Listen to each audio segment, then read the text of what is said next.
Alas, Heart of Amanda, I have seen many a Shiv run kind of fall apart to heart. It's why Shivs can be quite difficult to commit to early game as the Silent. If you cannot pair it with a block engine like Kunai or Ornamental Fan or something, it can be quite tricky to make work here. Random Rare Relics, one of my favorite ways to start a run of Slay the Spire. So I'm probably going to click on that button. I don't see any colorless card options here or anything like that either.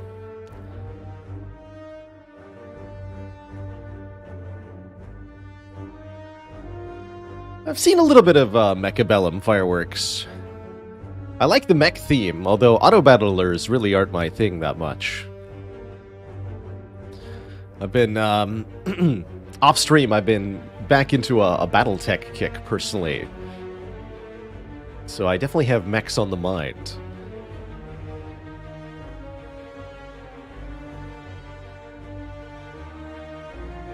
Bomb Quisador says, one of the biggest traps I find is relying on after image for block early and then having Beat of Death take it all away.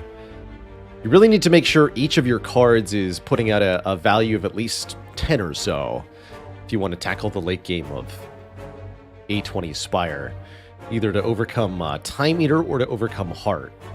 You need each card to have a true value to it. You can't win by simply playing more cards. You have to make the cards more valuable individually. How's it going, Forever Faint? Welcome, welcome. You're catching me on a bit of an off day, so I apologize if the voice ain't quite up to snuff. But the Spire runs are certainly doing just fine.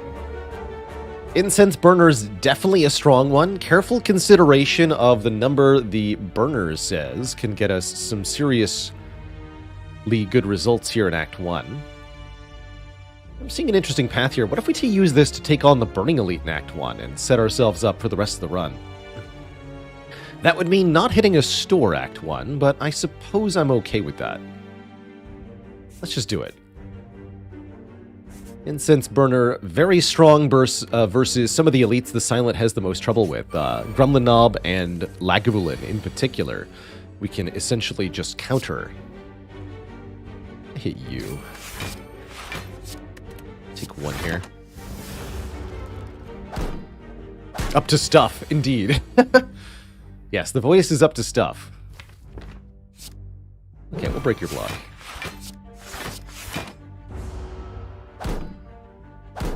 And in essentially every single fight, it will behoove us to manipulate the Incense Burner to a favorable value. And for the short term, we just want to be intangible turn 1? Probably. Not that I can kill this turn anyway. Yeah, Burner on 5 will do just fine. Strength Potion means that First Elite is already looking like they're going to have a bad time. First Floor Well-Laid Plans is very interesting. This could be a card you never see on your Silent run at all, so to get offered it so early is pretty potent. Especially when it's up against two very mediocre damage commons. Quick Slash and Flying Knee are fine, but I don't love them. And I'd much rather take a Flying Knee after I have a Well-Laid Plan. So I'm going to go Power first here. We have an Incense Burner after all. I think that's also going to make this a bit better. If I wanted, I could take the money and go to the shop here. But then we're not able to go for 3 elites this act. So I say no to you, Mr. Serpent. Do we say no to the slime goop?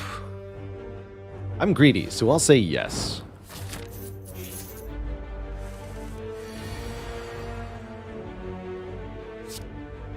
Let's do this. So, Incense Burner blocking for 5 there. That's quite valuable. Pretty lousy turn 2 draw, though. But we full block turn 3, so it's A-okay. Our next fight is likely to be an elite. To tackle Gremlin Knob and Lagavulin, we want to be intangible on turn 3. So we want the Incense Burner to be set to 3. Looks like that might not happen here. Because we won't be able to full block on this turn. No, not at all. Okay, so Incense on 2 is not bad. Good for sentries, actually. We have 2 very good potions, so I'm not too worried here. Eviscerate is a much better first attack card. Slice not too bad either, but Eviscerate really slaps, hitting 3 times for 7 damage, and working really well with the draw and discard kit of Silent. It's one of the best attacks to pick up early on the Silent. We additionally get to transform something or upgrade something, our choice, going into this first elite.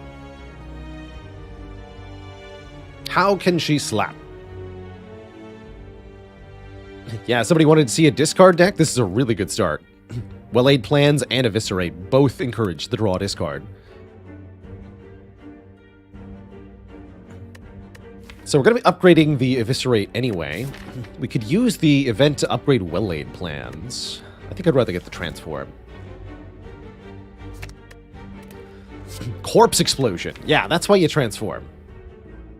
That's going to be an explosive boost to our deck power.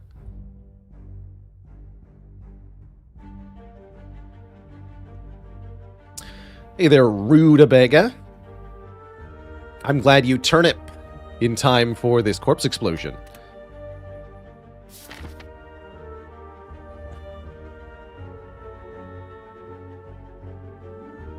Yeah, we could have just as easily gotten like a setup or something, right? Transform can be risky, but I think it's more often worth it than not. And now we'll upgrade... Actually, we could upgrade the Corpse Explosion, but I think we will upgrade Eviscerate here.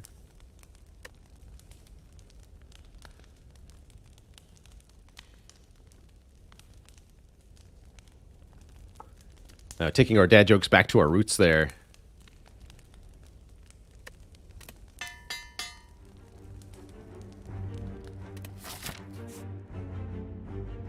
Although sometimes such jokes can be a little bitter to swallow. Is upgrading the Corpse Explosion ever worth it? I think it's actually quite a good upgrade. 3 more poison is tantamount to 3 more damage per turn. So over 2 turns, this is 6 additional damage to the target you're trying to kill. 3 turns, it's 9 additional damage. And in boss fights, it can be quite a bit more than that. Pretty dang powerful. And definitely a high priority upgrade. Probably what we'll upgrade before the boss, or early Act 2. Assuming I don't need to rest, which we might. Excellent. This is good. Do I need to Strength Potion? I don't think so. I think we can keep both of these potions for the second elite. We definitely want to wake up Lagavulin turn 1 here, because of the Incense Burner being set to 5. Just very happy this isn't Gremlin Knob, mainly. Although this turn is terrible. Maybe I do need Strength Potion with this draw. Dang it.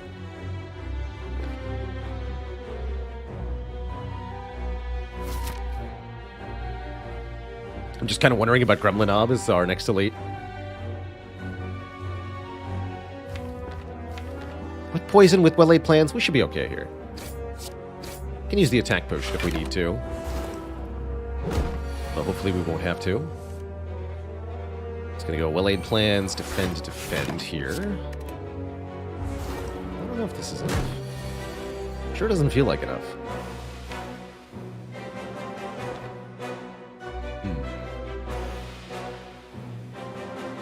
Yeah, let's use the attack potion now.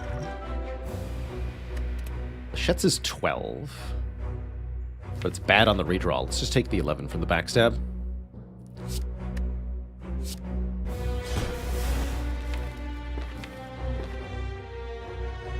$27's got to be more than this. For this fight, I actually do wish we'd upgraded the Corpse Explosion and not the Eviscerate, but it is what it is.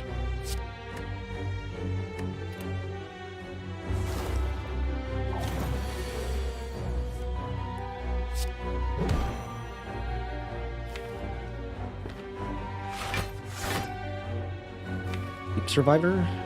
Yeah.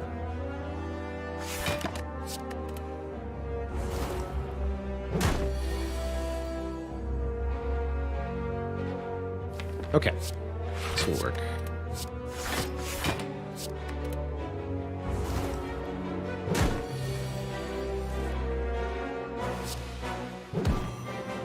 We're actually intangible next turn, so we don't need to kill this turn. Although we do need to kill soon here. this to go? This would deal 21, bringing it to 19. Then we do 6 plus 5. Or we Corpse Explosion now, do 6, 5, 4. This will only do 15. So no, we want to play Eviscerate first. Okay. I'm okay with that.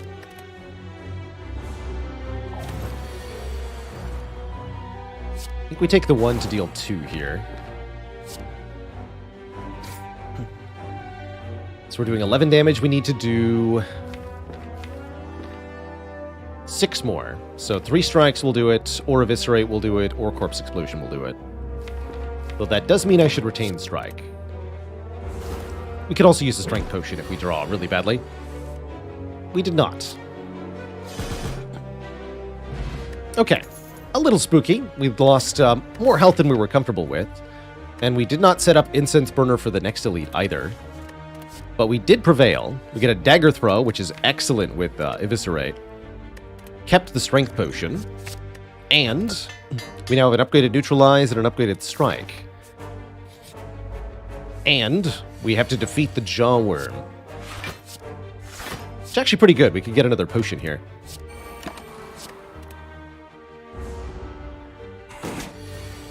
Also, I think our deck's in really good shape, so Jawworm should be easy.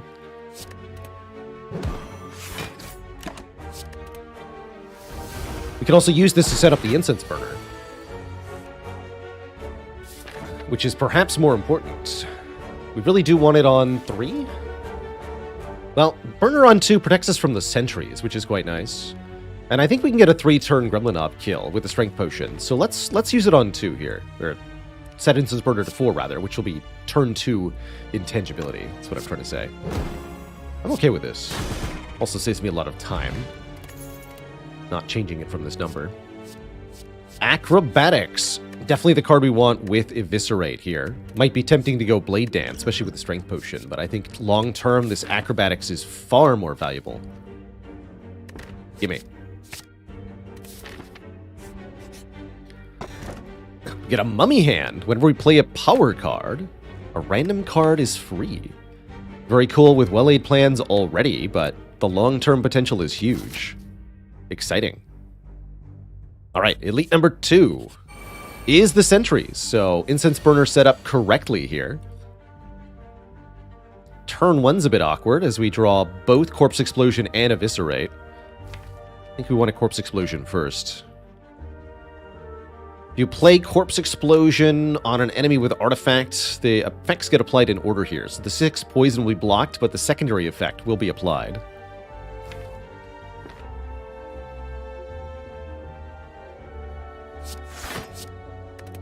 So let's do this. Targeting the one with the most health. That way when it dies, the others die as well.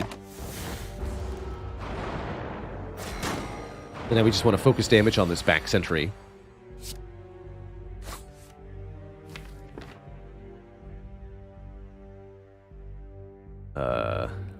Interesting.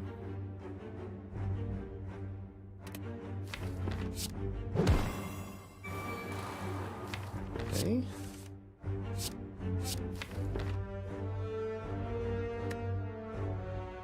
Probably better off just playing the strike. We have to end this fight soon. Take 2 more.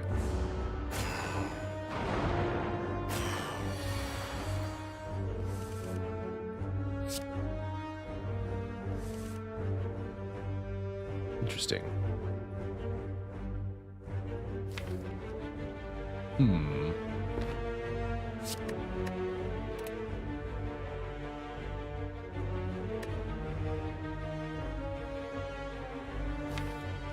Wasn't expecting to redraw into this, actually. Could take 5 here. I think I'm just going to double block. Keep the strike. See what happens.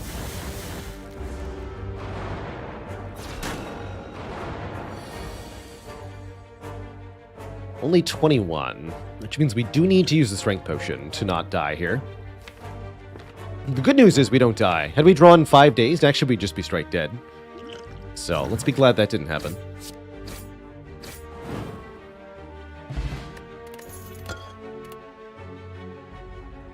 This is a power. This does decent damage. Honestly, don't think we need any of it. Skip. I say skip.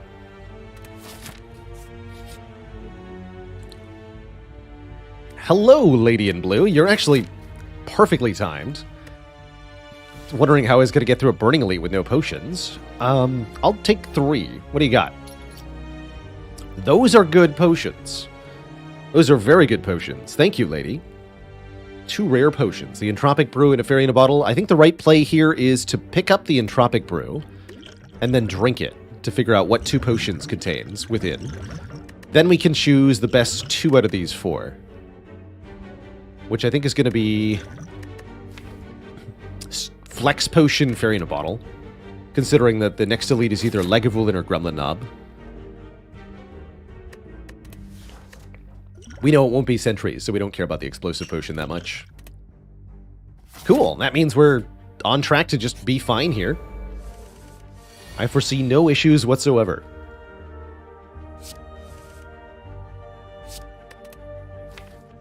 I was hoping to draw towards Eviscerate there.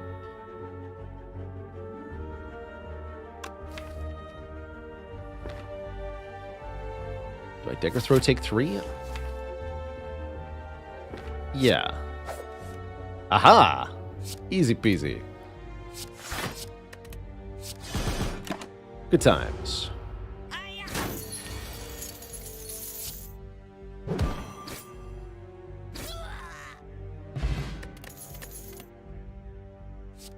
Unmastered Envenom appears. Whenever an attack deals unblocked damage, apply poison. And we have a Mummified Hand. Honestly, let's do it. It's weird, but I like it. The Mummified Hand makes it a lot better. Definitely.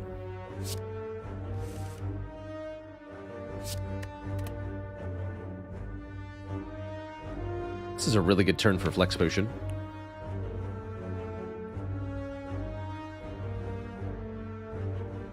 Looks like it's better to Eviscerate than Corpse Explosion here.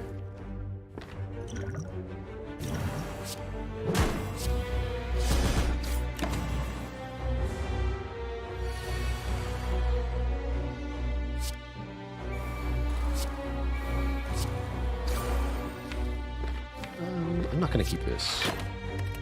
I'll block for 1.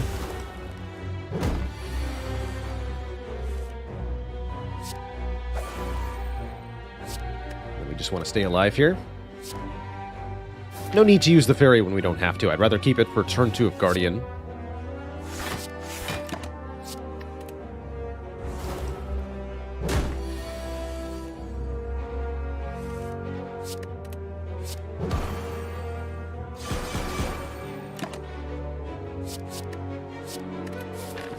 That's this one. Good fight. Get an Art of War, another energy relic. We got 3 in a row here. Mummy Hand, Happy Flower, Art of War. With well-laid plans.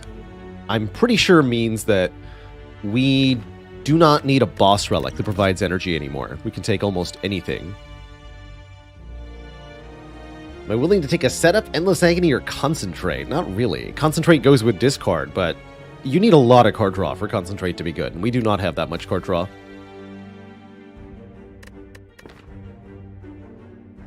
Pyramid in the boss chest? I'm hoping so. It's a good reason not to upgrade the well-laid plans. Thinking either Corpse Explosion, Envenom, or Acrobatics at the moment. Endless Agony is pretty okay here. I actually like Endless Agony a lot in this sort of deck. Let's take it. It's some good front load. Oh my. Good. Don't think we do that, no.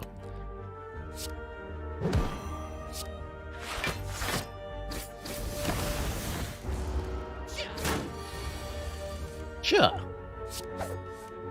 And you're dead. Would be nice to set up Incense Burner for 2 here, but it's not how this fight works. Guess there's no benefit in being intangible turn 1. Hold on.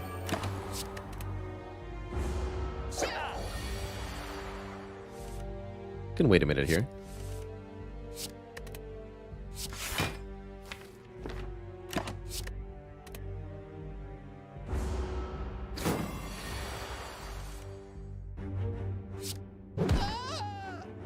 Okay. Liney is back. I almost like it. I think we're pretty happy just not taking more cards, though. Not even Bane. Fewer cards is better. And if we're winning the boss fight, then we have no reason to add more cards.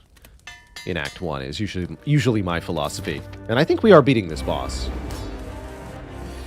Surely. Surely this is winning, yes?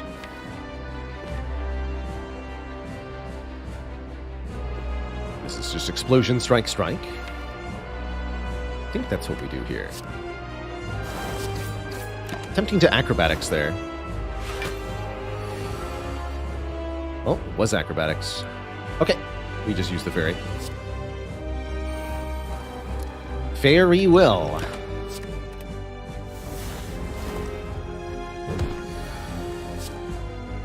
That's what the fairy was for.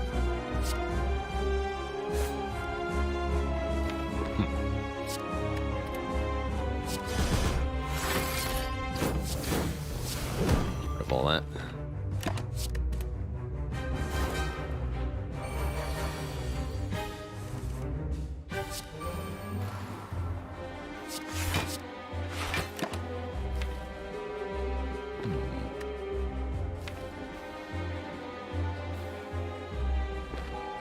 I'm gonna keep this even though we're intangible next turn. It's definitely tempting to keep the Eviscerate here.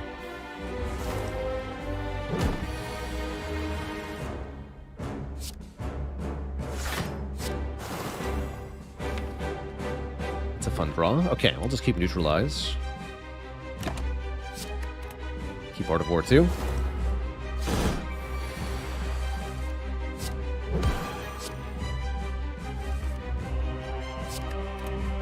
Double Neutralize. To the face.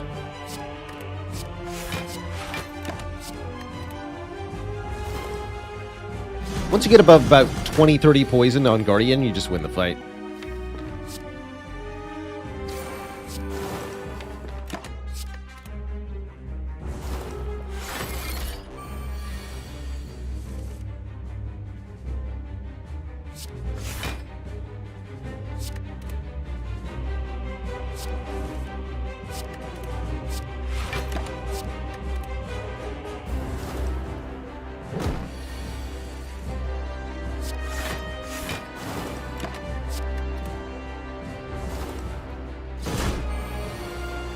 GG. We even get Burner set up for Act 2.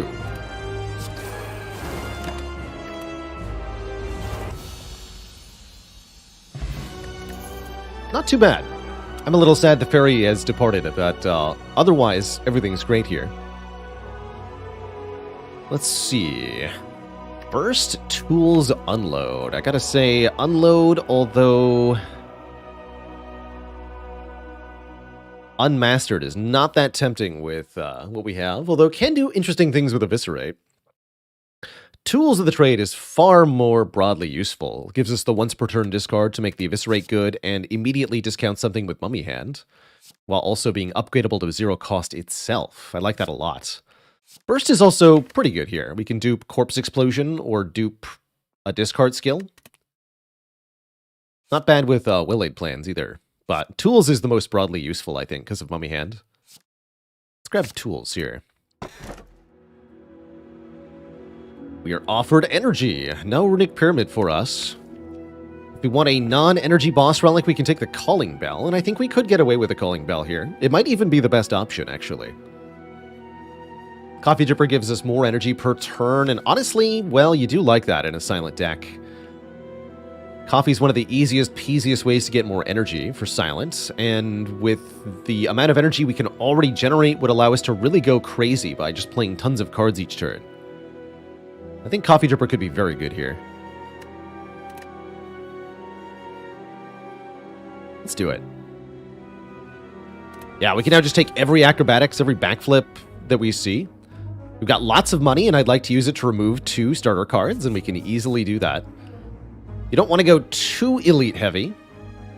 here in Act 2, although Corpse Explosion makes it kind of viable.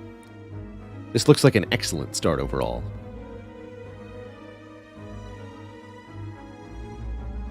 Yeah, definitely want to go to these two shops. We can dunk 2 strikes, and this deck will look a lot better. Without footwork, though, we're still going to struggle to block a little bit. Chosen's also definitely a problem for us. Heck.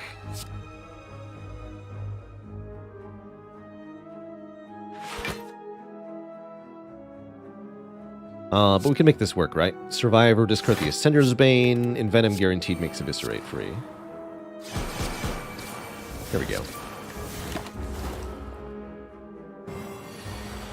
Souffle.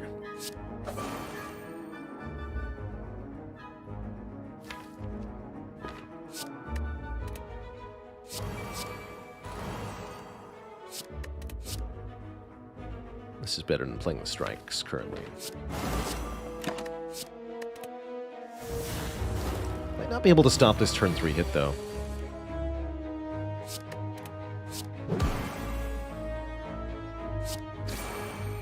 Not quite, huh? We only take 3. That's fine.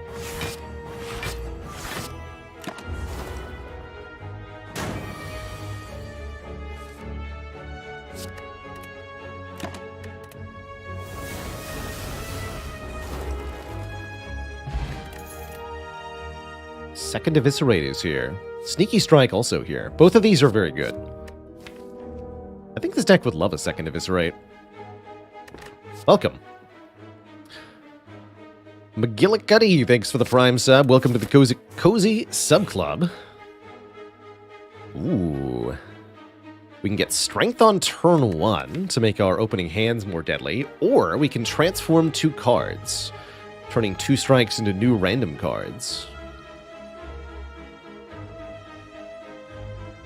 Could also take Jacks to gain strength, although I don't like that much with Coffee Dripper. This is a pretty good run for mutagenic strength, especially here in Act 2. We really want to be able to kill enemies quickly. Let's take the mutagenic strength here. Gain 3 strength on turn 1 and lose it at the end of the first turn. Quite a bit of utility to that.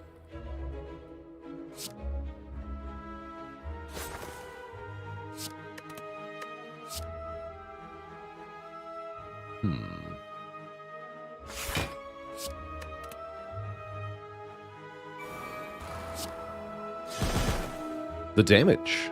Let's bonk this one. One that we know will attack us next turn. The neutralize there. Perfect. Corpse Explosion. Why, you shouldn't have. Alright, already liking the strength up on turn 1.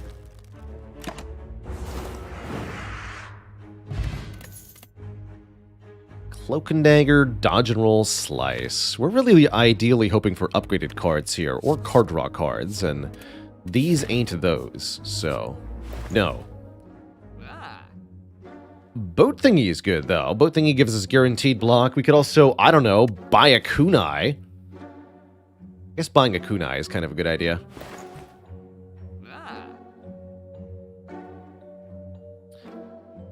One of the best ways for Silent to gain dexterity, we're already able to play many attacks per turn quite easily.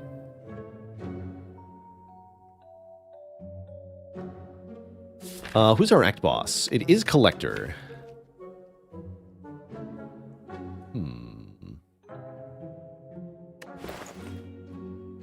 It's also 20 gold cheaper than the boat thingy? Sure.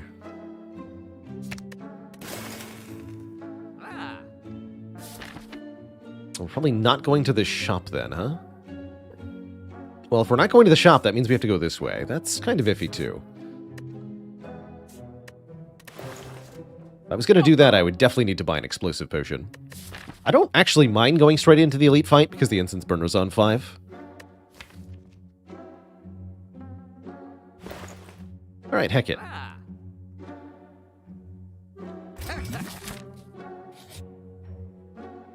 No.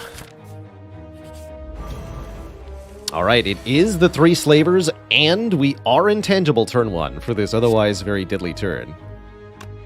Excellent news. Also feeling really justified in our acquisition of the mutagenic strength here, for sure.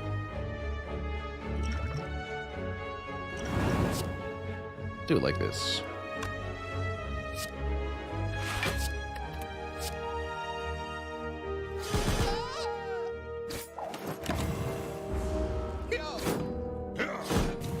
Corpse explosion. Yeah, I was going to say we might not have actually wanted to kill that guy on turn 1, but we can't take the risk.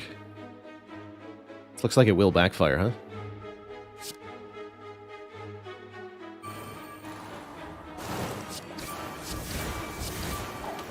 It's a bummer, actually. That really backfired, killing the back guy on turn 1. Ouch. And now I can't set up a burner anymore, huh? That didn't go ideally. Blade Dance Plus with Kunai and Ink Bottle, anyone? Definitely. I mean, Bullet Time might be unmastered and all, but it's no Blade Dance here, that's for sure. And we are going to go this way. We're going to do it. Even though the health situation is getting a little spooky. Chaos, thanks for the 4 months. You're heckin' welcome for the enjoyable distractions. Keep watching, I'll keep streaming. Perfection.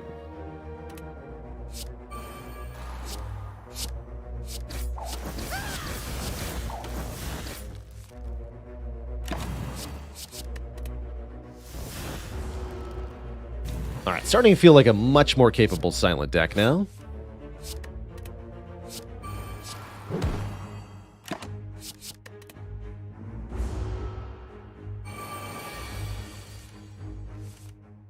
Here we go. We do Corpse Explosion, Eviscerate. I like it.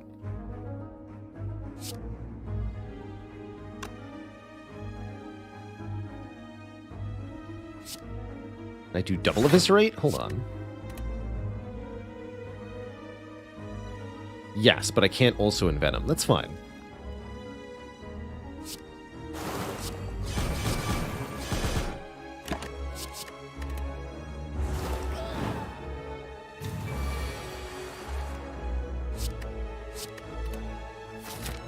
And what's our next fight going to be? Maybe I'll go for a 3rd elite here. Be fun.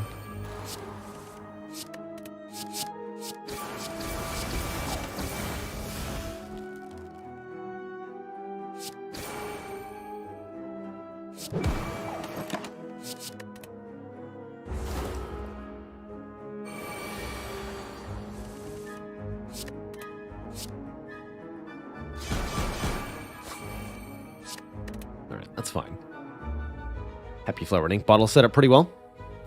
I think we could take another elite okay. Ooh, Deflect and Escape Plan are both very good with the Kunai. I like the Deflect. Nice, reliable, zero-cost block. Let's take it. Why do I not discard Ascender's Bane more often? I try to avoid making a habit of it. Ascender's Bane exhausts at the end of your turn if it's in your hand. So if you keep it in your hand until the end of turn, you can guarantee that you won't draw it again. If you discard it, you'll see it again in the draw pile each time you shuffle through. So ultimately, in any fight where you're going to cycle through the deck multiple times, you really want to get rid of the Ascender's Bane to avoid drawing it again. Range Merging Accident, thanks for 4 months of support. Toxic Egg Kunai, GG. All skills will be upgraded. By the way, I have a prayer wheel. Which means we actually just want to go max combats now. Screw elites, look at card rewards. Double upgraded skill card rewards to try to find lots of stuff. That's pretty cool.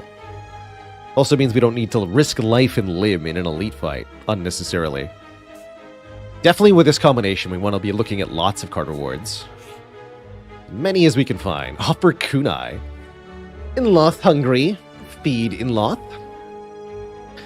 Well, the Whetstone's no problem, though. Whetstone was only a one-time pickup upgrade. We do not lose the upgrades if we gift this to Inloth here.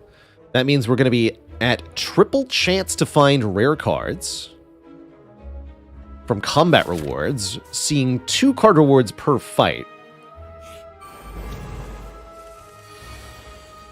Per snake plant. Although if I just die immediately, I guess that's a problem, huh?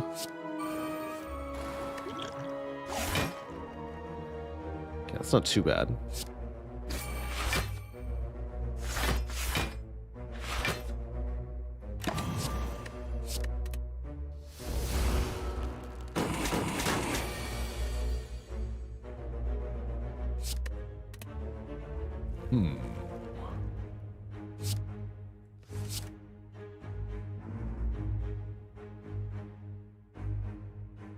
I don't think this is getting played.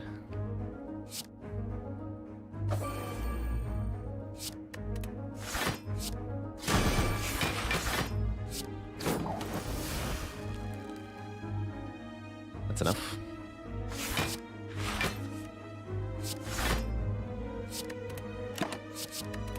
Okay, not bad. Not bad at all. Snake plant might seem really intimidating at first, but if you can do a lot of damage quickly, it's really not that bad a fight.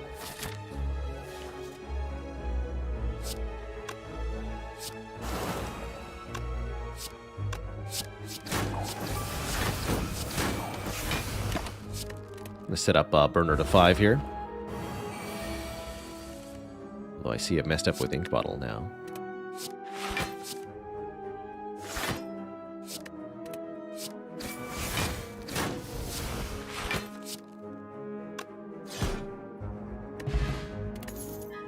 Get our first rare card from In-Law's Gift. Wow, what a choice. Prepared tools to trade Leg Sweep Plus. Concentrate Plus. Don't want that Concentrate. I'll take, I think I'll take a Prepared Plus here. Although, again, all of these are very good.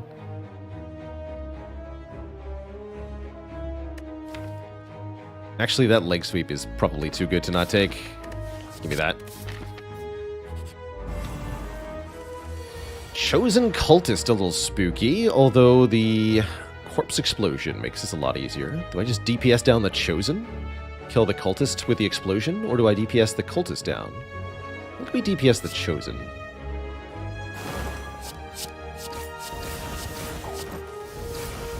With all this extra turn 1 damage. Shame about the burner, though.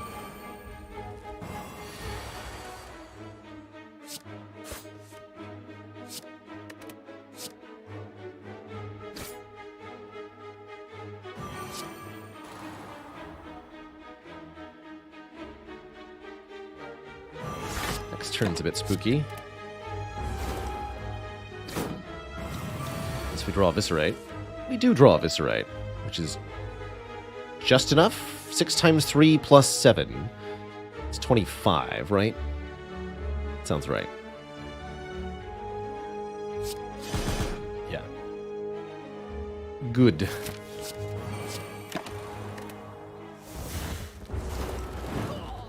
$100. Acrobatics Plus. Setup Plus. Well, we definitely want an Acrobatics, that's for sure. Definitely want an Acrobatics.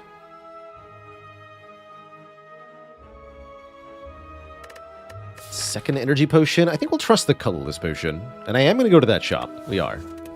Okay. One last hallway fight. Another one that doesn't threaten us too much early is good.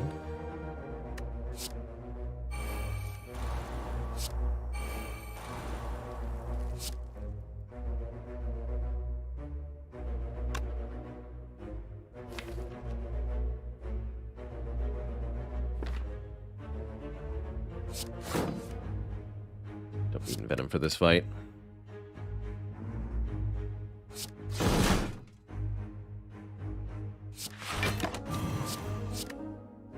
Probably should have played Acro before Eviscerate. This is fine, though.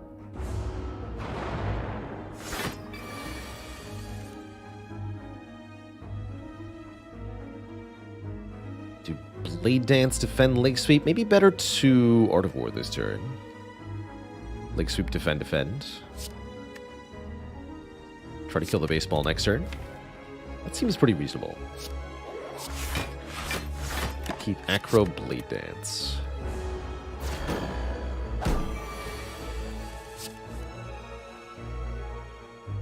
Discard that for now. Okay, guaranteed Eviscerate.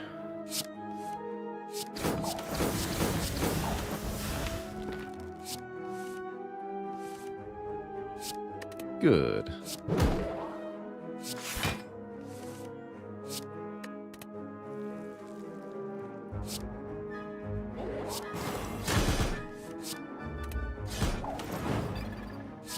Get hacked. Burner versus Collector. You want Burner to be on 1 or 2. That way you're intangible on turn... No, not 1 or 2. 0 or 1, excuse me. You want to be intangible on turn 5 or 6. These are the first 2 turns after you're debuffed by Collector. I think we want it on 1. Yeah, because turn 1 is summon, turn 2 and 3 are random, turn 4 is the mega debuff, so you want to be intangible turn 5. Or if your health is really low, turn 2 or turn 3, also acceptable. We also get bonus Happy Flower value if we set it to 1, so all the more reason to do that.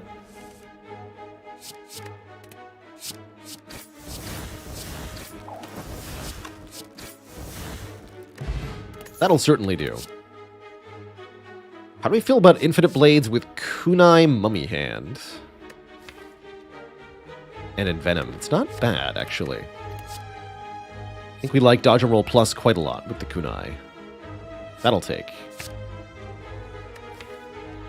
Bad with Art of War, that's true.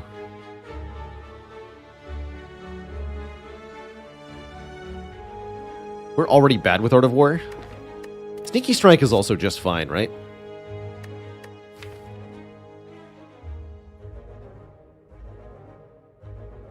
Although I really feel like we don't need any more attacks beyond the ones we already have. I think that tells me I should probably skip. But Blessing of the Forge. Doesn't do a whole lot. Cool.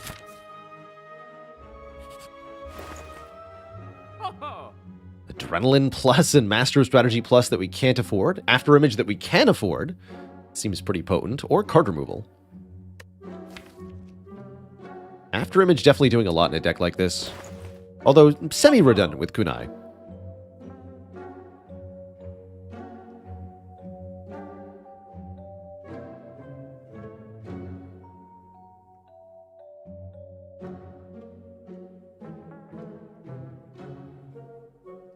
Excuse me 1 second.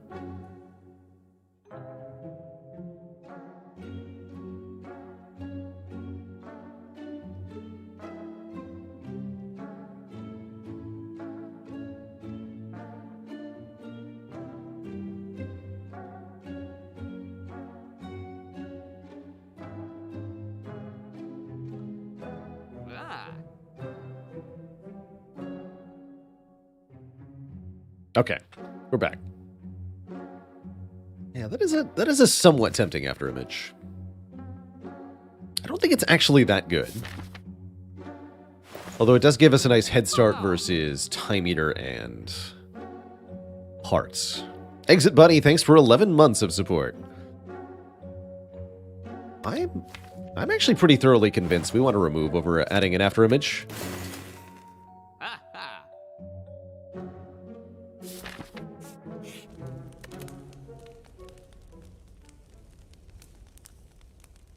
And we want to get energy upgrades, like the Tools, the Trade, and the Envenom. Let's start with Tools here.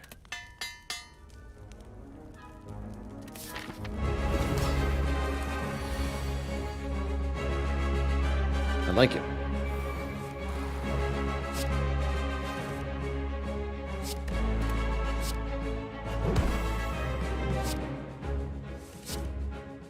Alright, endless agony. Fair enough. Although that could be a good thing anyway. Go Corpse Explosion, Blade Dance, keep Deflect, Leg Sweep. I think we're fine here. Already got 2 Dexterity. Did a bunch of damage. Have our best block cards retained in hand. Have Will-Aid plans in play. And have potions if we need them, which I honestly don't think we will.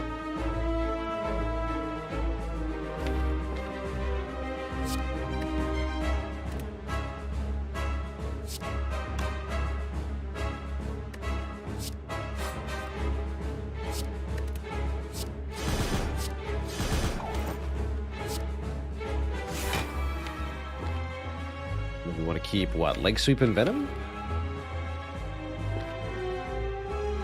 Leg Sweep in case Collector attacks us, and Venom in case they don't. They don't. Cool. We can play the Envenom then. Works for me.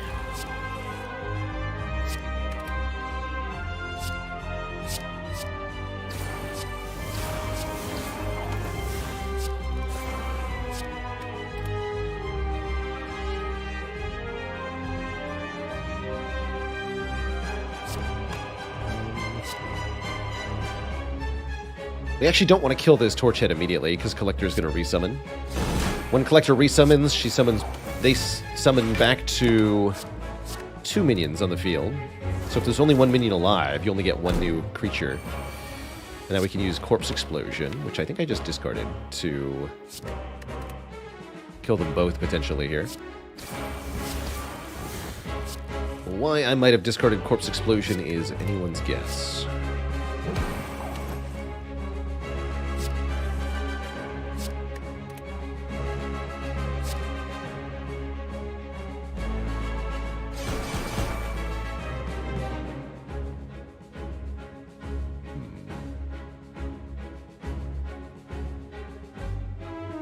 A moderately okay turn for Dodger Roll.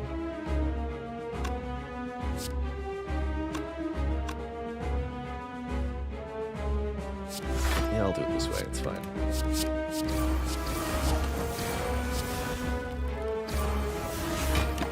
This and this. This fight's pretty much over.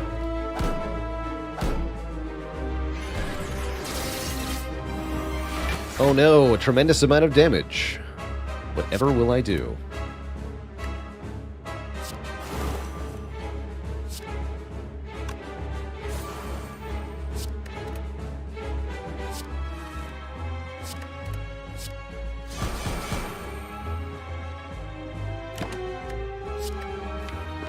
Let's keep the good block stuff, huh? Yeah.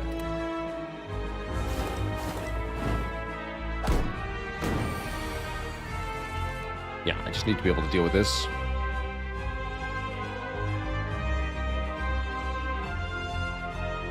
Already gonna Leg Sweep, so we use the Neutralize on the little one. Here's where Kunai carries. Kunai GG, as they say.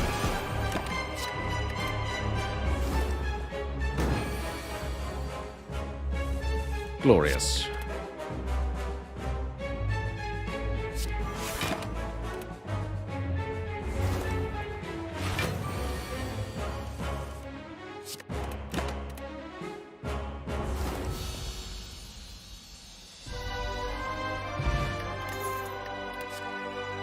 Oh my. Those are some juicy rare cards. I particularly like Malaise. This is a really good answer to Heart and Time Eater, 2 fights that we struggle with currently. Burst can definitely be good with some of the other stuff. I don't think we need 2 Corpse Explosions. Let's take a Malaise here. Really like the art of Malaise in general. I also think a Dexterity Potion could be very important for our late game. We're offered a Pandora's Box. Transform all Strike and Defend cards. We only have 7 remaining starter cards, but 7 transforms with a Toxic Egg is still pretty powerful. And we have some pretty good added block cards to make losing the defense not so much of a problem. So that's a pretty good Pandora's Box. Not the best, but definitely not bad. I wouldn't totally dislike Blackstar here either. I think we can handle the Elites of Act 3 pretty easily. Exclamation point master sheet is what you're looking for, I think, Heligonian. Does in-laws gift affect Pandora's box? No. What's in the box? Lots of upgraded skills. Blur Plus is our block option. We also get Outmaneuver, Terror, Bullet Time. And one of 2 Riddle with holes. Interesting. Maybe some mastery candidates here. I like that.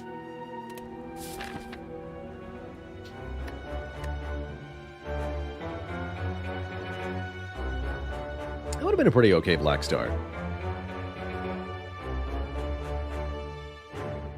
We do like regular combats a whole lot, actually. We would like to prioritize those. Maybe I'll just go 5 in a row here. Since they're offering double card rewards with higher rare chance. Combats are A-okay by me.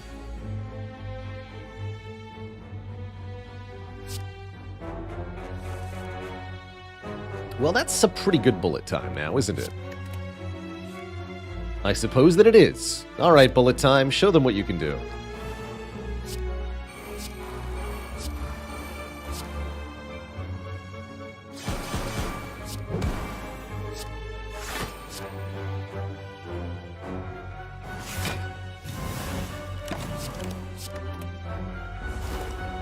Beautiful.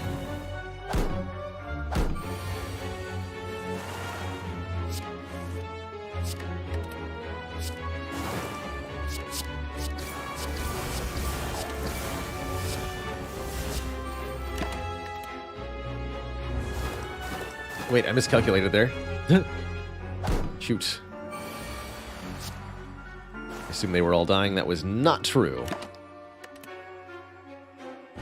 So I've misaligned our burner now. That's okay. I don't think it'll be a big deal. This is getting at it for sure. So is this. Excellent cards. Truly excellent cards.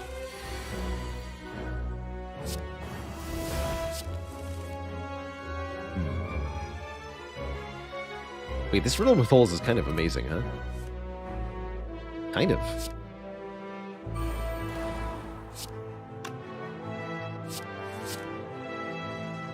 Just a little bit.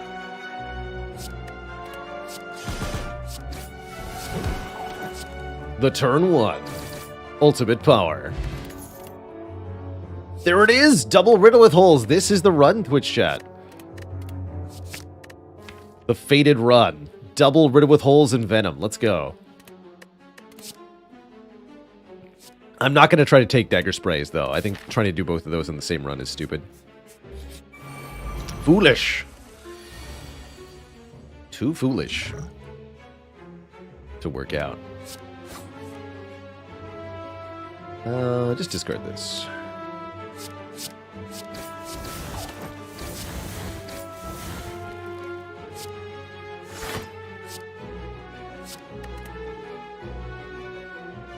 Just kill you, actually. No need to overcomplicate it.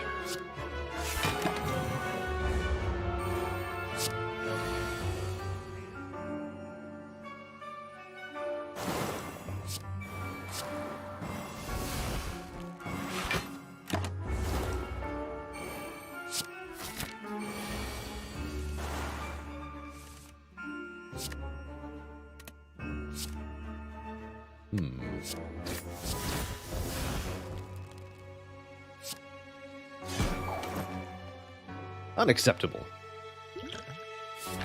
Got a new potion.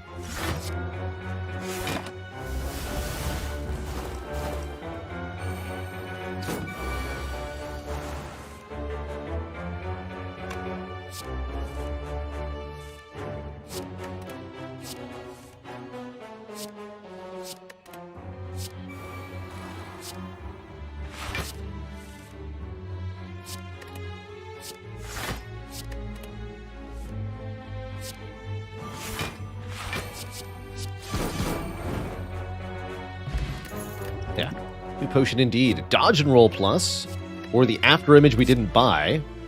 Another leg sweep. Oh my. I'm gonna take dodge and roll leg sweep. And we have like all the blocks sorted out here. Hopefully we're not too block heavy now. I guess that could be a thing.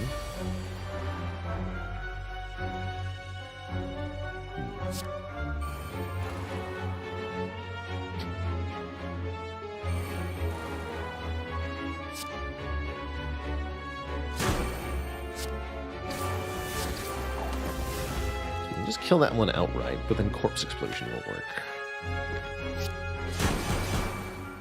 Try that.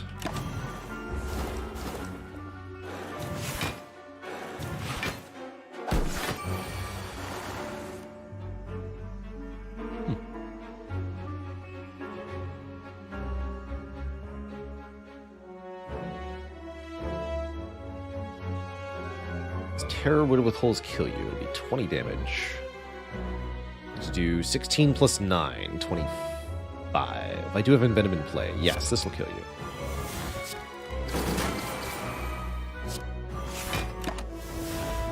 That's fine.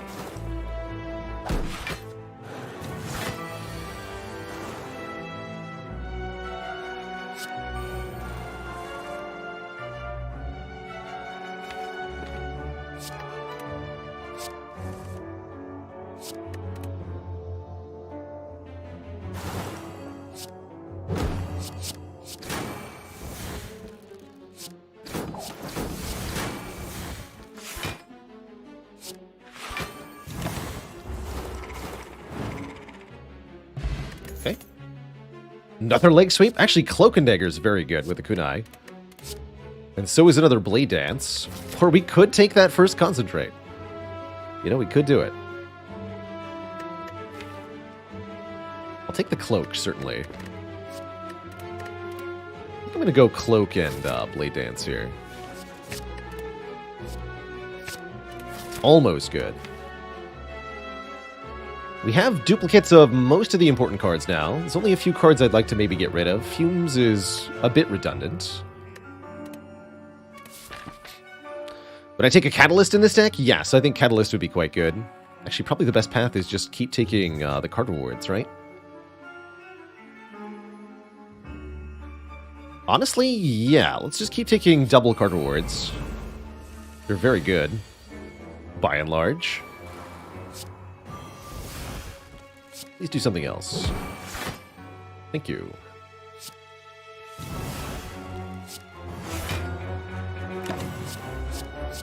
Find this enemy not too threatening as long as you can have at least one attack in your hand each turn. Then you have kind of control over this fight. If they're doing an intent you can already block, then don't change what they're doing. If they're doing something you can't deal with, like the Stinky Curse, then do change what they're doing.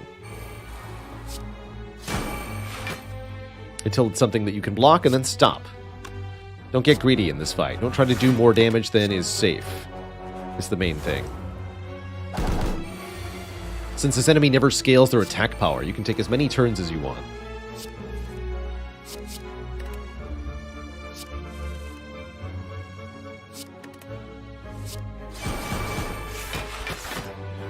Any multi-hit move can turn the curse back into a curse again. Unfortunately, you gotta be a little careful of that, since it rerolls multiple times.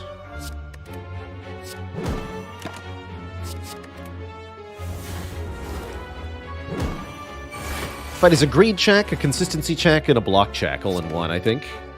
It's also a little bit of an RNG check. If this enemy wants you to die, they're gonna do some mean things to you.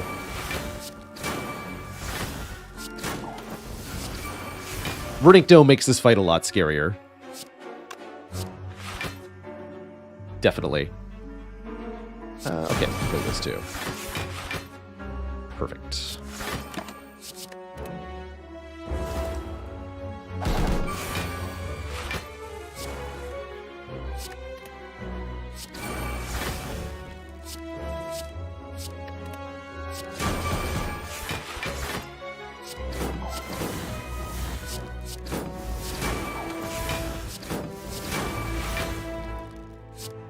Explosion!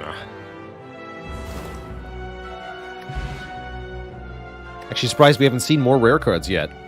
I think a third Blade Dance is actually too many. Caltrops might be good. I will take a second malaise. Definitely take a second malaise. Now we have no fear of Time Eater whatsoever. Maybe I do take a third Blade Dance with 2 malaises.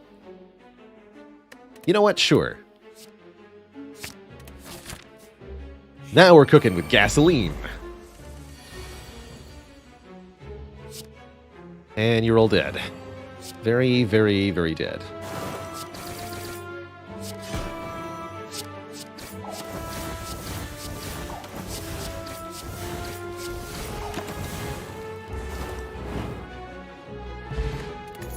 Rare card number 3.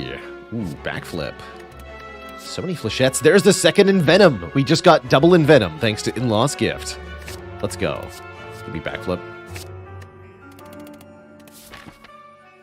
Double Envenom, double Riddle with holes. The dream team. And this deck even has, like, a good chance of succeeding from the looks of it. How exciting. How absolutely exciting. Let's do Riddle Tools. Easy.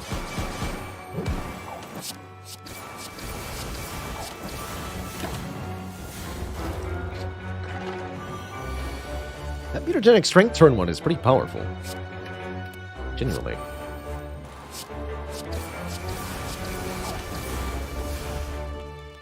Never get attack next turn. No need to dodge a roll here.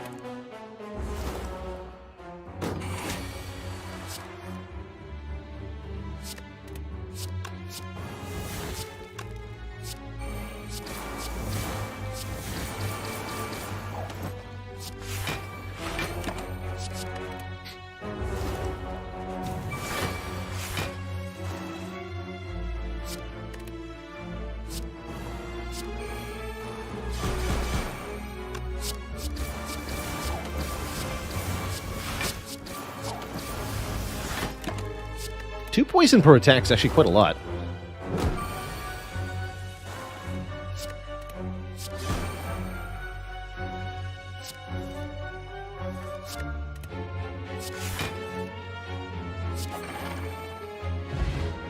Rare card number 4. And get another Lake Sweep. Is an Alchemize Plus. Sure. 2 leg sweeps is plenty, especially with 2 malaises. I don't need 3. We're not going to take choke on this run. We could flood the deck with bad cards, but I don't think it's a good idea. I would try to get double flechettes at this point. I think it is decent.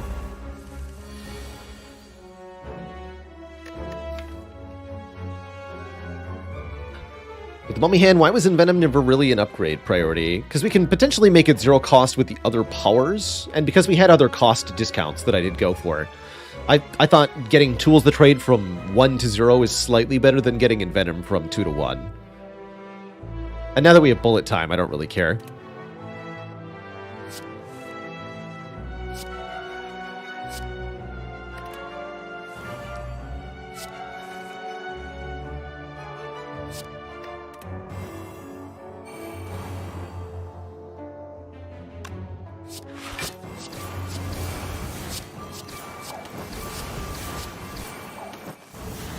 Nice. The damage.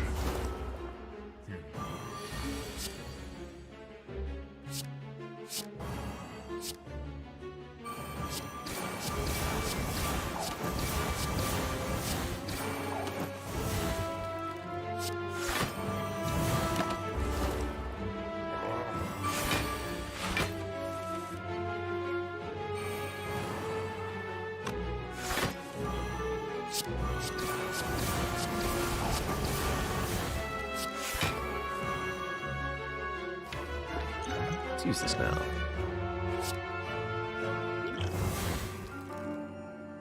Here, have -6 additional strength. Keep you suitably slowed down. Next turn's the first real attack turn, right? Let's keep Leg Sweep Bullet Time. See what we can do here. Oh, we have a lot of block retained. And we're intangible. Alright, well, I missed those details. Foolish.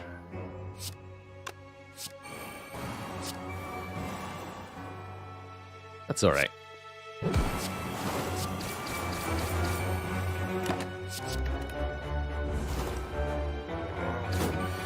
Why are you still here?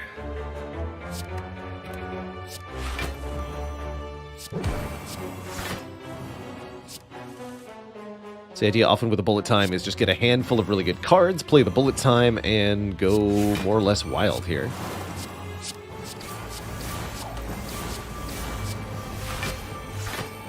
Doesn't retain anything we don't want to play. Easy peasy.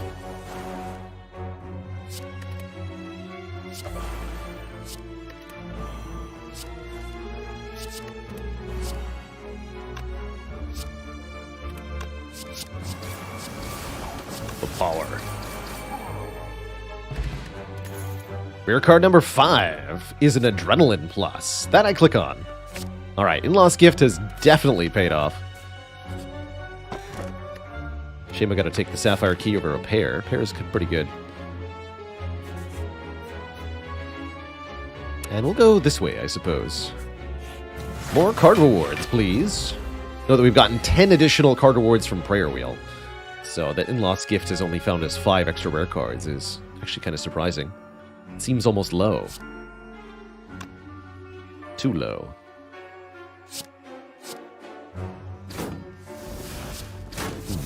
Acrobatics, huh? Oh, hello. Okay. In that case, let's do this.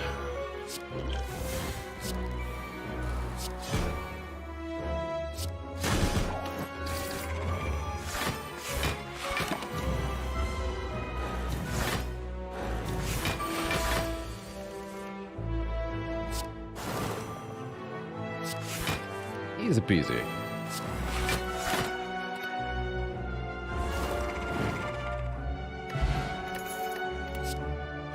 Another Cloak and Dagger looks okay. Pretty astonishing how little we've used, I guess we haven't seen Singing Bowl until literally just now. How about 2 more Cloak and Daggers? With double Envenom and Kunai, they're kind of the ultimate card for this deck. I'll just take them both, heck it. 40 cards, let's go. Liquid Bronze seems actually pretty good for Heart. But we're going to keep getting new potions, so I'll swap it out.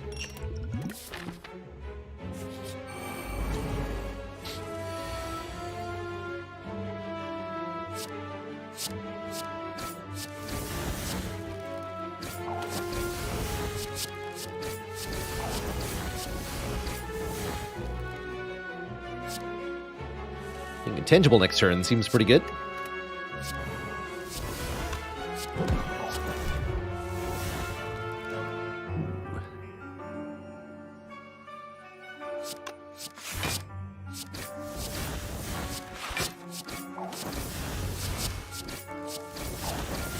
Five Dexterity turn 1, by the way.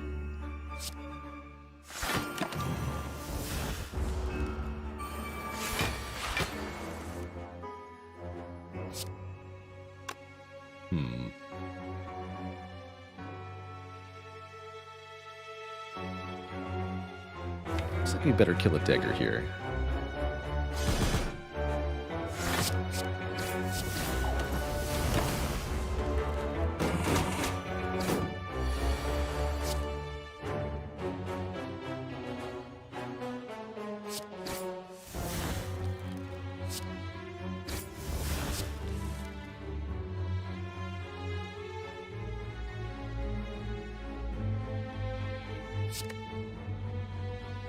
This works, right? With the Mummy Hand, we can just play all the powers in kind of a chain here. Yeah. Sweet. And actually, better to play Leg Sweep than Eviscerate here. Take 2 instead of 4. That was cool.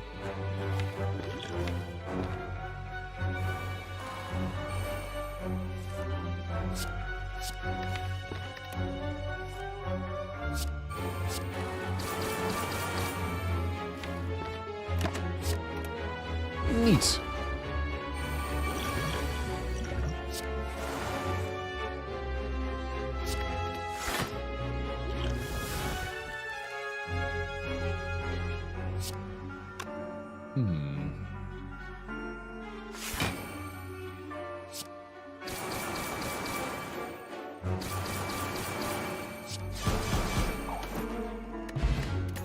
Rare card number 6 is an after image.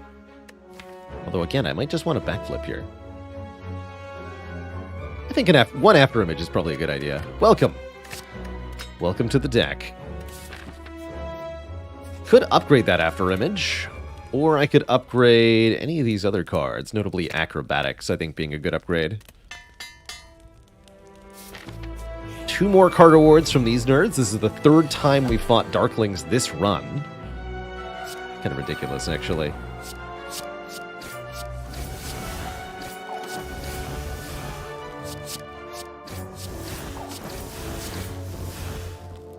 Envenom is guaranteed to make leg sweep free. Cool.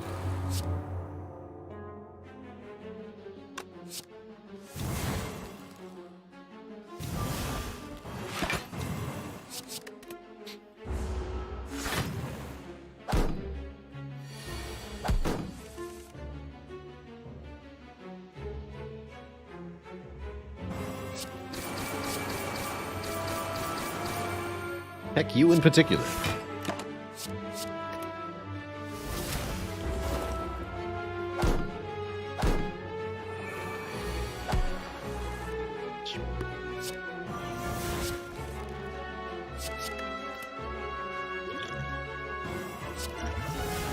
Three fear potions in a row? Alright, sure. Why not?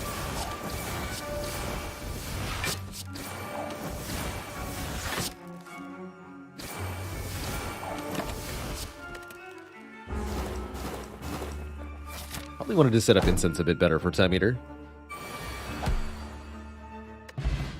Number 8? Wait, you get 2 here? Alchemize and... Unload. Unload comes back. That's cute. I'd much rather take a Piercing Wail, though.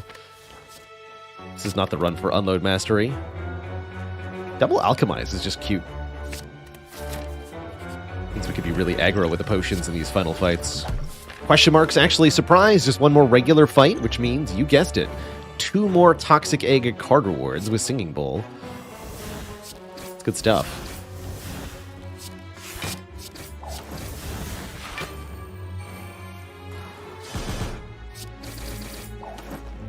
Nice turn 1.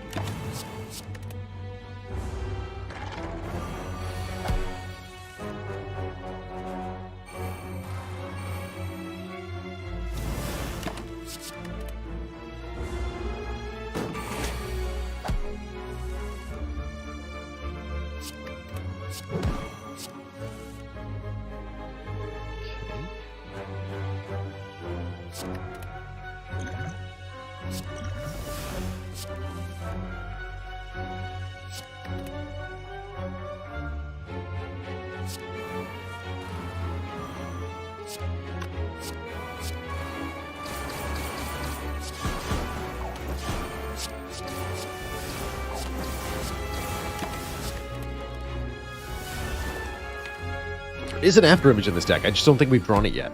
This deck has too many cards. There it is. It's funny.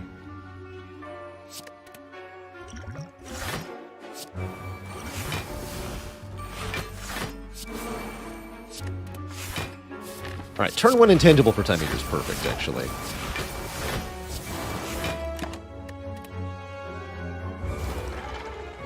The other relics aren't set up. 9 additional rare cards. We get a calculated gamble plus. The second bullet time. The rare card mastery shenaniganry, thanks to Lost Gift, is ludicrous here.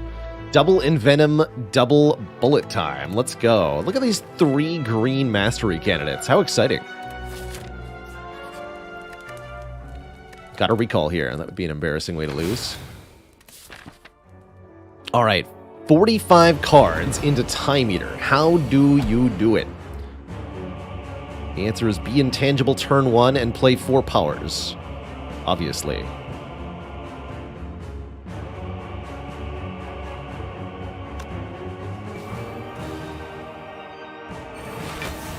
Exciting set of cards we got so far, actually. It's Acro second.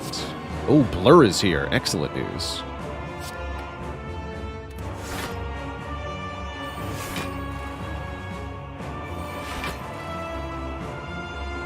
We might as well Blade Dance here, yeah.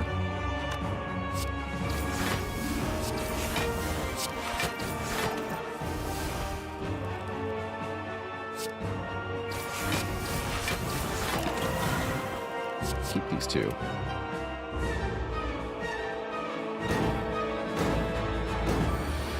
So the idea with a deck like this is that we can scale our defense better than the Time Eater can scale their offense.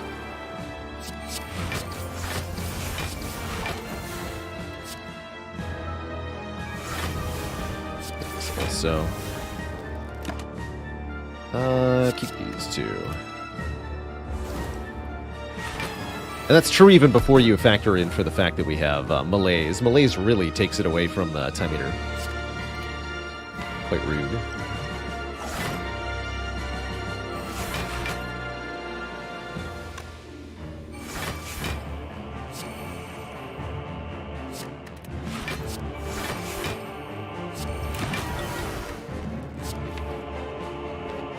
We probably want these two together.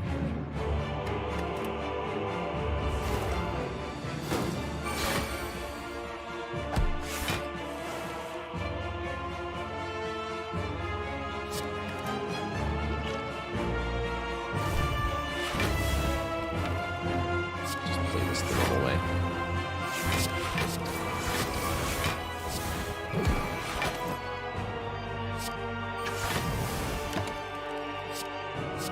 Alright.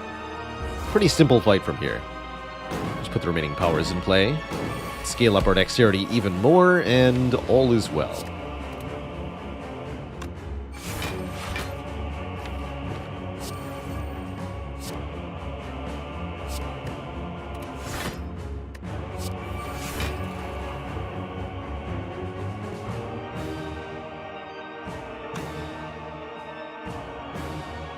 Cloak and Dagger Predator here. These two.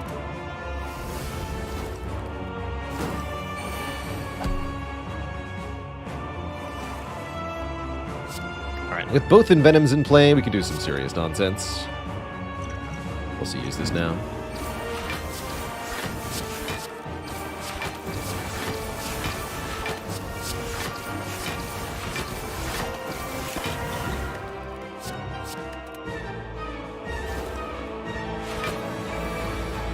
Foolish, foolish.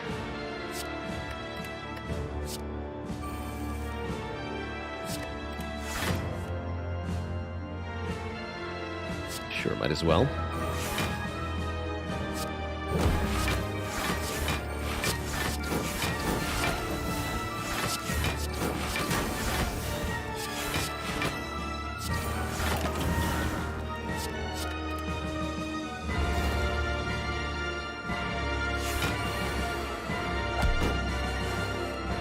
So now we're at this part of the Time Eater fight. We've got 11 dex. Time Eater has 0 strength. It's really no fair comparison here. Poor Time Eater. Poor Timbo. We've not been kind to you. Let's keep these two.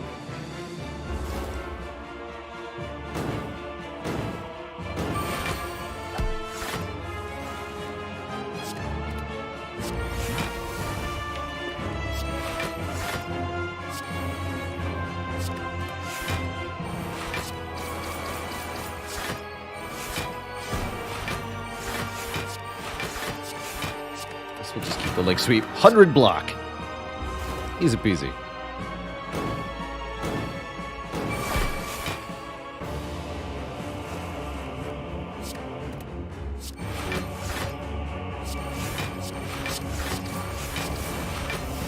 Let's get rid of that. And more poison.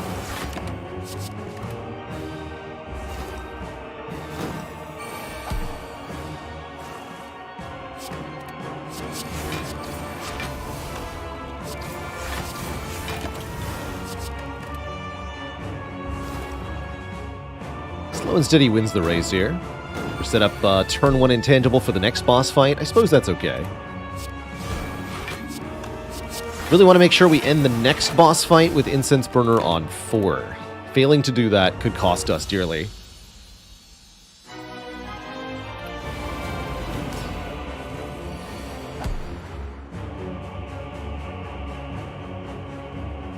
Alright. This is another fight that Malaise is going to make very simple for us. The kunai also makes this pretty simple. Sure, Awaken 1 gains strength when we play powers, but since I gain dex for playing attacks, we can just play all the powers and outscale the bird here. Easy.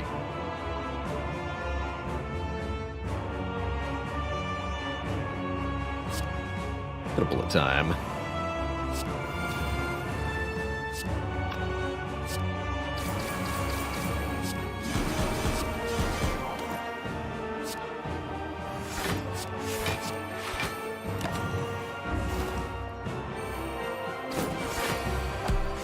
Next turn's gonna be nasty, but not if I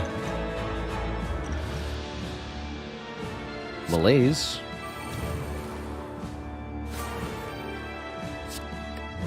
For like a billion. Smoke bomb? Get out of here. Nobody invited you to this fight, Smoke bomb.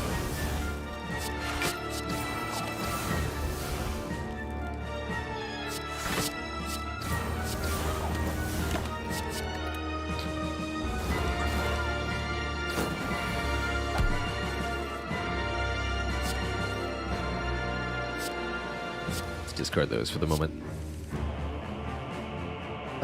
That's still not solving my problem.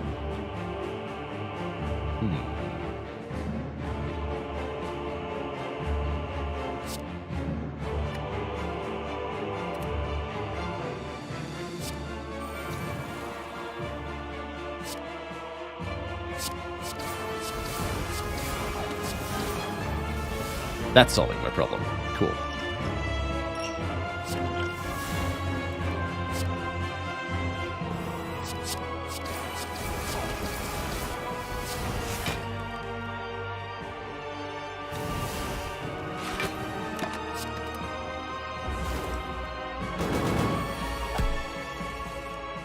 Alright, we're in the clear now. We can play any remaining powers we draw.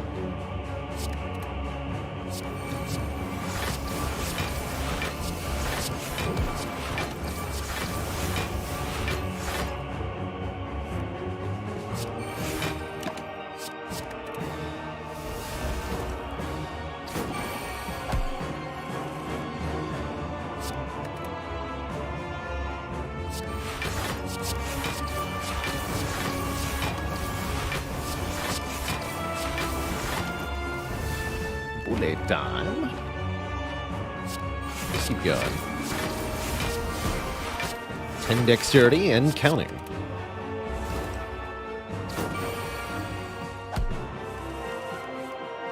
Prepare to have your strength reset, Awakened One. Excellent.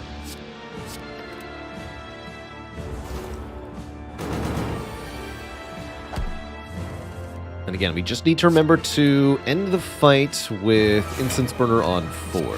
It's really the only important thing now.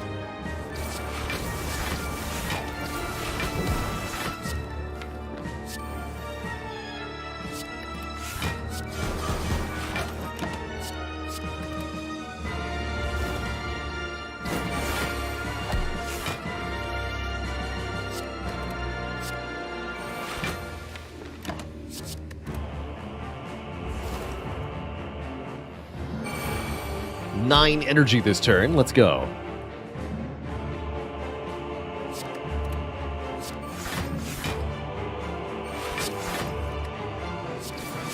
Triple Cloak and Dagger.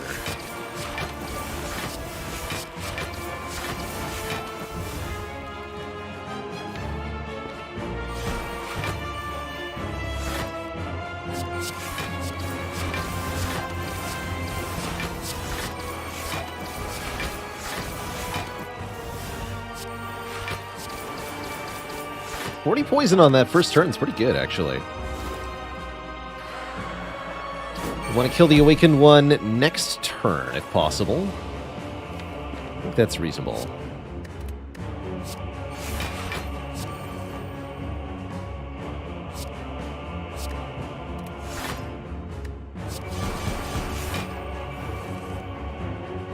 Just gotta keep hustling.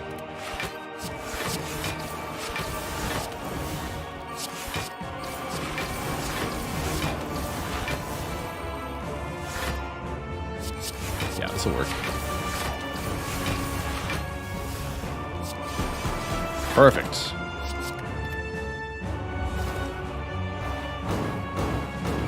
Alright, and then set up ink bottle as high as we can. That's the only other priority here.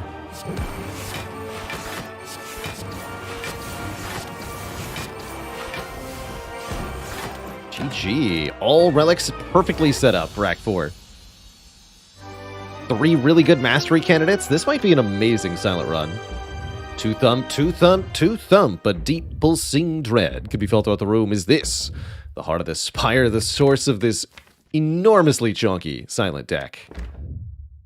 You ready your Envenoms? Dealing 2485.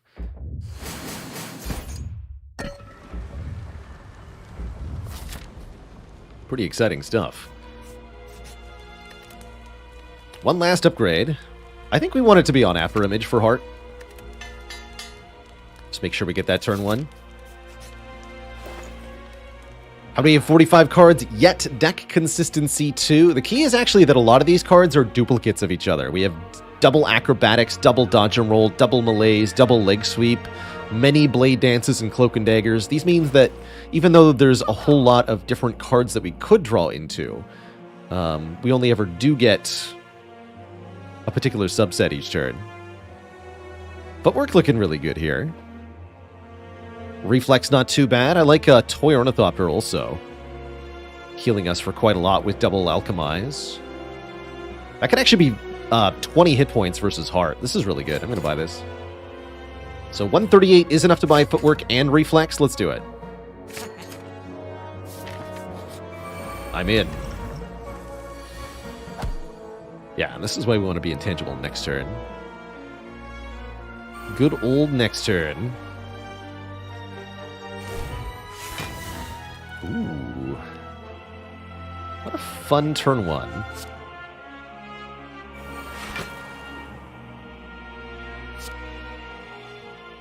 Prepare to be exploded.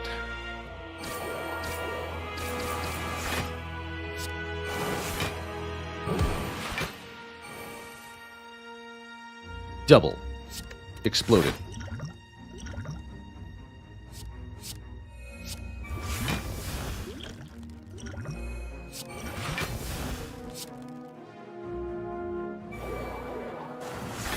Give me more draw and more energy next turn. That sounds grand.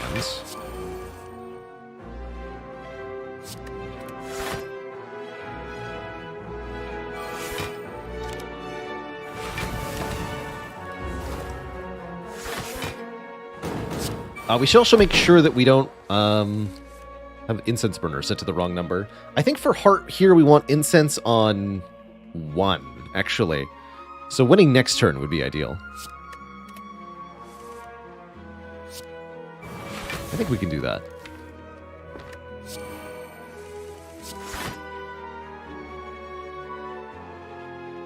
Why 1? Because with the melees, we're going to be essentially immune to the first cycle of the Heart's attacks. And so we want to be intangible for the first attack of the second cycle.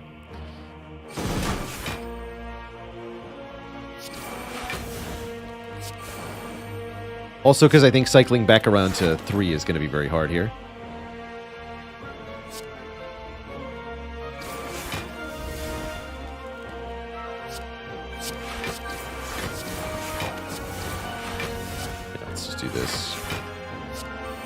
Yeah, this way we get Ink Bottle on 9 and Flower on 2 again. Those are pretty good.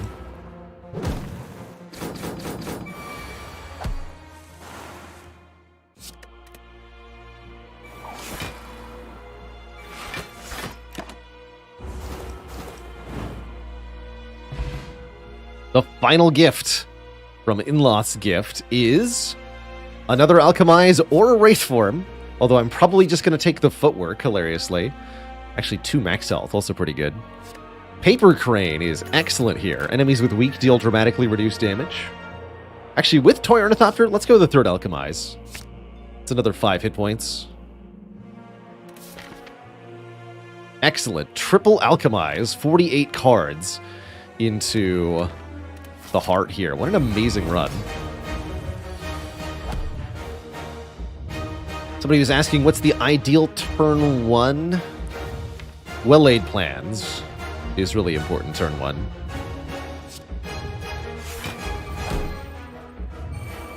Leg sweep's not too bad either. Okay, this is pretty good. We got Adrenaline and a lot of card draw. This is pretty good. And Malaise, too. Although, no way to retain, which makes me want to consider Gambler's Brew here. To try to dig down towards the other stuff. You could also just play the Malaise right now. That's very good. I think we're going to gamble, though. Keep everything except Acro.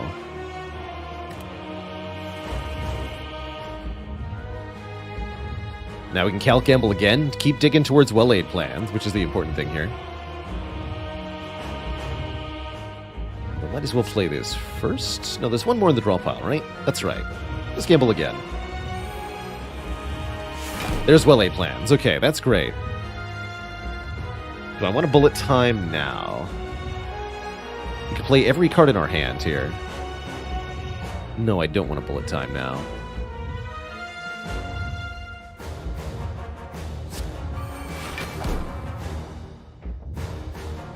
Perfect.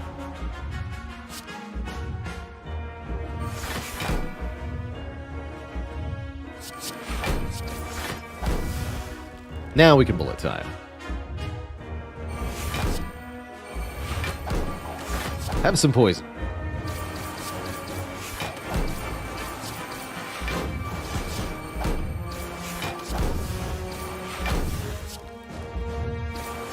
Could play the Blur, but we're wasting the draw from Ink Bottle if I do so. I don't think I will.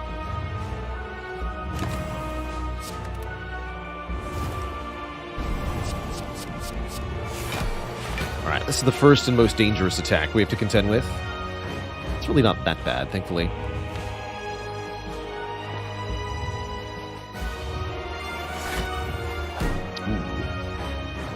There's definitely problems with it. You. Nothing useful. Probably should have waited on that. Don't panic. No panicking. I think it's still correct to just get the decks.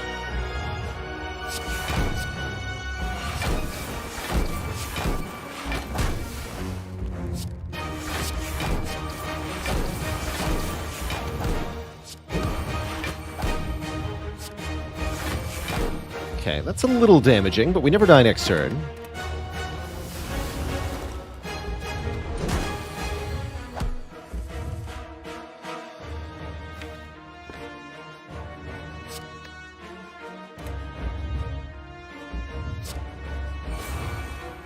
No one but to blame but myself for this Malaise placement.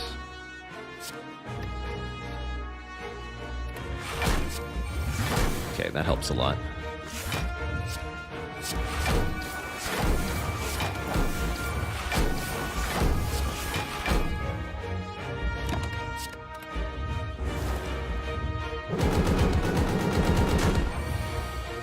We survived that first cycle, though. We're intangible for the first turn in the second cycle, and we've got a Malaise lined up. This is good.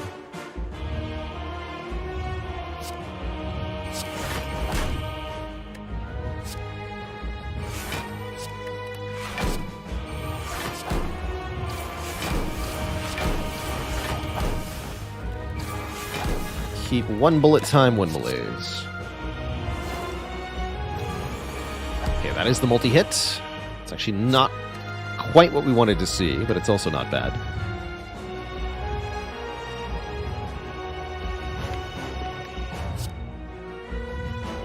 Just block Beat of Death for a second here.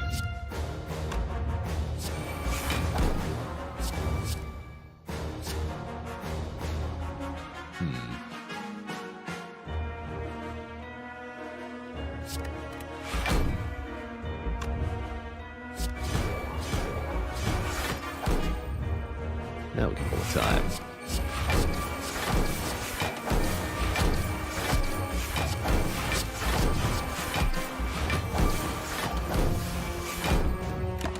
Easy peasy.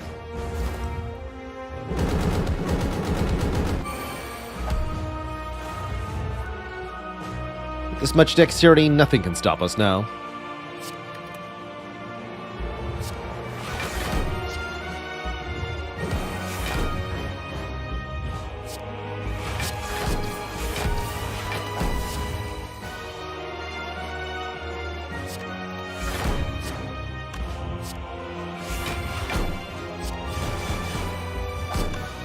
Play that. What do you got? Sadistic nature. The power.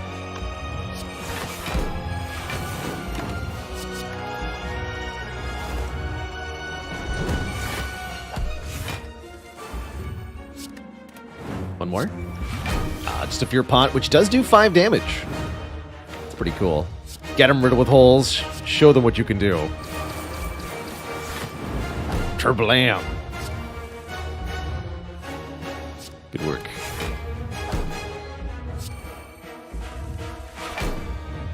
Extra kerblam.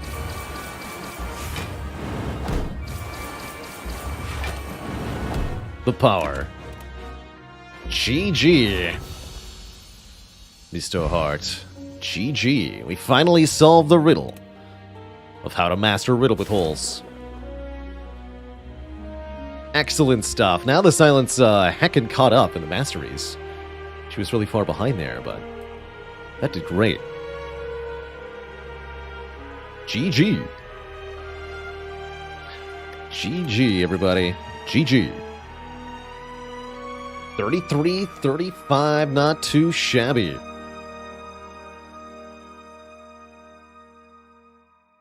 Not too shabby at all. Gotta say, that one was really all credit to Toxic Egg and the Prayer Wheel, giving us lots of card rewards, lots of upgraded card rewards, and in Lost Gift, actually. Lots of upgraded rare card rewards. Has it been done? The spire sleepeth, and so shall I. GG. How's it going, Mildly Rich Asian? Exclamation point win rate. We'll give you the full deets. We lose less than half our runs here on A20 Heart, which I'm very, very proud to say. Dagger Spray Curse still in effect? It is. It sure is. So, we got 13 additional card rewards from the Prayer Wheel, 10 additional rare cards from In-Law's Gift, leading to Bullet Time and Envenom Mastery. That's so cool. That's super cool. Are we really on a 7 streak? Holy crap. Oh my god. We're on a 7 streak of successfully mastering cards. Every single one of these runs has mastered something. And been really ridiculous on top of that. That's mind-boggling, actually. Do I still have the record for win streak? Yes, our record has thus far stood. We're going to be closing in on 1 full year of that record standing kind of soon. Does seem like quite something that'll be difficult to top. I do plan on doing some more win streaking in the future. We'll be back to the concept. Although the Mastery Challenge has been a delightful step away from it.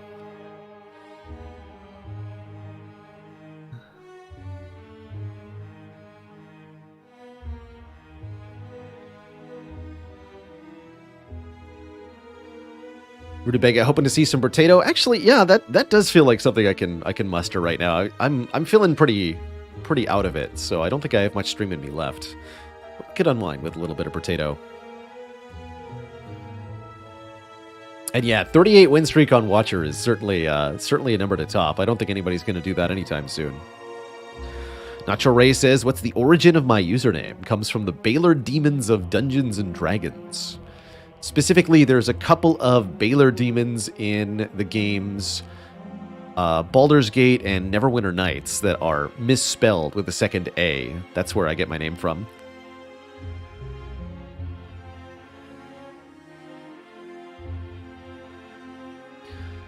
Yes, Steve Allenby, if doing a rotating win streak, each separate win streak per character is tracked. That's part of what made the rotating format appealing for stream in the first place, was that players could work towards 5 different win streaks at the same time by rotating, although your class-specific win streaks advance very slowly while doing that. Have I seen Inkbound from the Monster Train makers? I have. I saw that launched into early access yesterday. Watched a little bit of it before stream today. It looks like a very unusual game, is what I'll say about it. Very odd.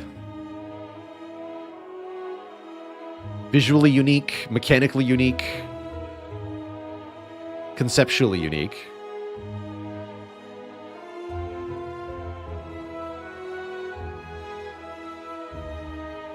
My recommendations for one relic achievement are Defect and Watcher, Mark Bricard. That's because those two characters can perform the best with a 3 energy run. If you're skipping all the relics, that means you're also skipping all the boss relics. You have to be able to operate on 3 base energy per turn. Defect can do that with energy generation and 0 cost cards. Watcher can do that by stance swapping. Or Mantra. Actually, Mantra works really well for the one relic achievement. I think our one relic achievement guide video, we did Watcher Mantra for energy.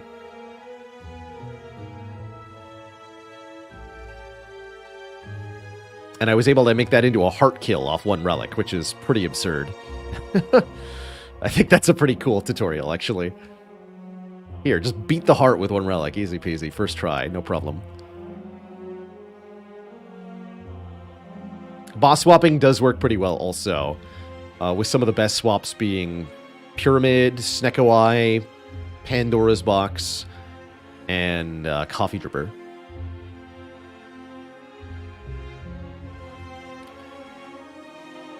SBR32 says, got it on Defect, boss swapped into Coffee Dripper, and then got Self-Repair, floor 1. That'll do it. Astro Swap's okay, too. Astro Swap could be a really nice start, but by the time you get to the end of the run, the Astrolabe doesn't feel that amazing anymore.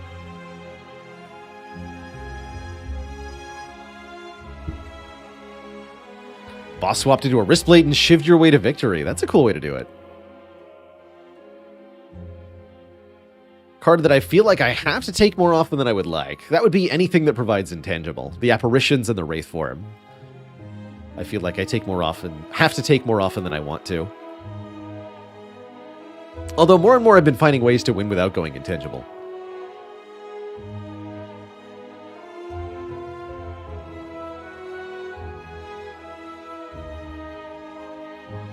Alright, so I think what I'm going to do is switch us on to a little bit of Wind Down Potato. Definitely making it a shorter stream today.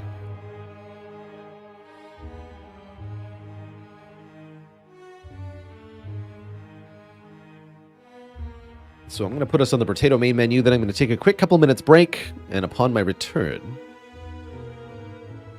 we'll have a bit of tater time. That's the plan, my friends.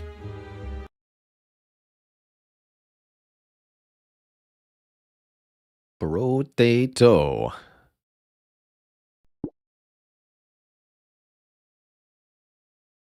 Do I think intangible should be nerfed? Yeah, probably.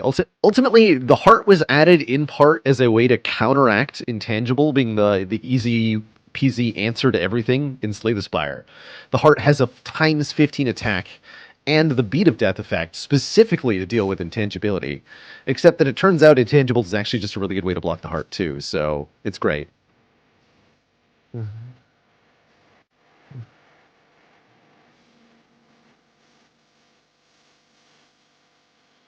Reducing the number of apparitions on High Ascension was also an attempt to nerf intangibility, but again, it wasn't enough because of how strong the effect is.